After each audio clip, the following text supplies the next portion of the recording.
കരുണ estate വിഷയത്തിൽ സർക്കാരിനെതിരെ ആഞ്ഞടിച്ച് V M Sudheeran. വൻ കൊള്ളകൾക്ക് കൂട്ടുനിൽക്കാൻ ആവില്ലെന്നും സർക്കാർ ഉത്തരവ് ഉടൻ പിൻവലിക്കണമെന്നും സുധീരൻ പറഞ്ഞു. ഇന്നലെ KPCC നേതൃയോഗത്തിലാണ് സുധീരൻ സർക്കാരിനെതിരെ രൂക്ഷ വിമർശനം ഉന്നയിച്ചത്.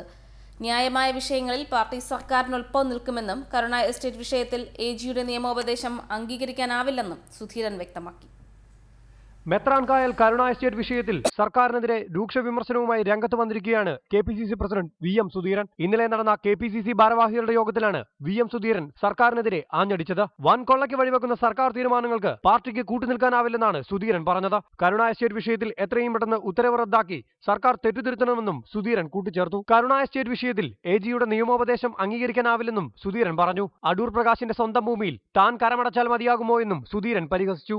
VD സതീശനും TN പ്രതാപനും രാജ്മോഹൻ ഉണ്ണിത്താനും സർക്കാർ ഉത്തരവിനെ വിമർശിച്ച് രംഗത്തെത്തി. നെല്ലിയാമ്പതിയിലെ കരുണ എസ്റ്റേറ്റിന്റെ നികുതി പോപ്സ് ഗ്രൂപ്പിൽ നിന്ന് സ്വീകരിക്കാൻ ഫെബ്രുവരി 25 ചേർന്ന മന്ത്രിസഭാ യോഗമാണ് തീരുമാനമെടുത്തത്. 900 ഏക്കർ ഭൂമി പോപ്സിന് നൽകാനുള്ള ഗൂഢനീക്കമാണിതെന്ന് നേരത്തെ ആരോപണം ഉയർന്നിരുന്നു. സോളാർ വിഷയത്തിൽ പ്രതിച്ഛായ നഷ്ടപ്പെട്ട സർക്കാരിനെയും കോൺഗ്രസിനെയും ജനരക്ഷാ മാർച്ചാണ് പ്രതിച്ഛായ വീണ്ടെടുക്കാൻ സഹായിച്ചതെന്നും സുധീരൻ അവകാശപ്പെട്ടു.